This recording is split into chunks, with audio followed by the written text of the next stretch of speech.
In Haryana, the term was used Aya Ram, Gaya Ram. In Goa, I tend to use the term Aya D'Souza, Gaya D'Souza, or dare I say Aya Sardesai, Gaya Sardesai. Guess what happens? Elections took place 6 months ago in Goa. The Congress had 11 MLAs in the 40-member assembly. The BJP got the majority with over 20 MLAs.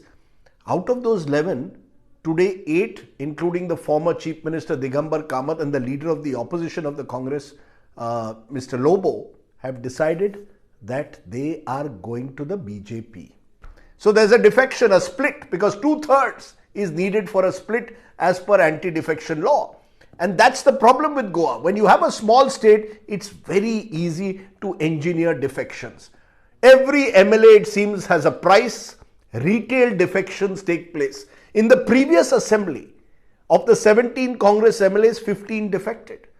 In fact, more than 30 of the MLAs in the previous assembly out of the 40 had switched parties at some stage in their political career. This is the state of my lovely state of Goa.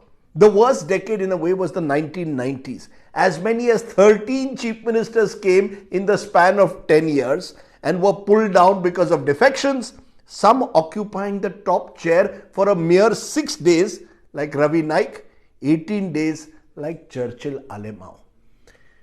Why is this happening? The fact is that in small states, each individual MLA today is like a satrap.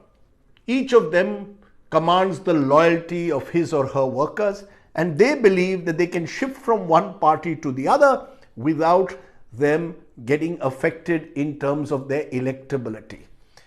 The likes of Anastasiao Babush Montserrat, lovely name, no? He is the MLA from Panjim. His wife Jennifer is from the neighboring constituency. And they've shifted several parties over the last 10 years, and yet the people of Goa seem to re-elect them. And I keep asking the question, here we talk about the immorality of defections, of getting elected on one party and then switching over to the other. So why aren't the voters affected? Why don't the voters vote out those who are repeated serial defectors? This is the question I ask, not just for Goa, but several other parts of the country, where defection seems to be rather rewarding. You can defect, give up your seat, as we've seen in states like Karnataka, and get re-elected. So we, the people, also have to ask ourselves, how are we going to stop this menace of defections? Maybe we need an anti-defection law amendment wherein you say that if you defect from one party to the other, you cannot hold an office of profit or be a minister for the next 10 years. Either way, for the Congress, I can only say it's another blow, another question mark over their credibility. So you've got Rahul Gandhi with his Bharat Jodo, and in Goa, we are typically seeing Congress Todo. Sad, because remember, all these Congress MLAs had vowed before a church, temple and a mosque in front of God that they would not defect before the elections. As it turned out, in Goa, even God is helpless in the face of political defections. Think about it.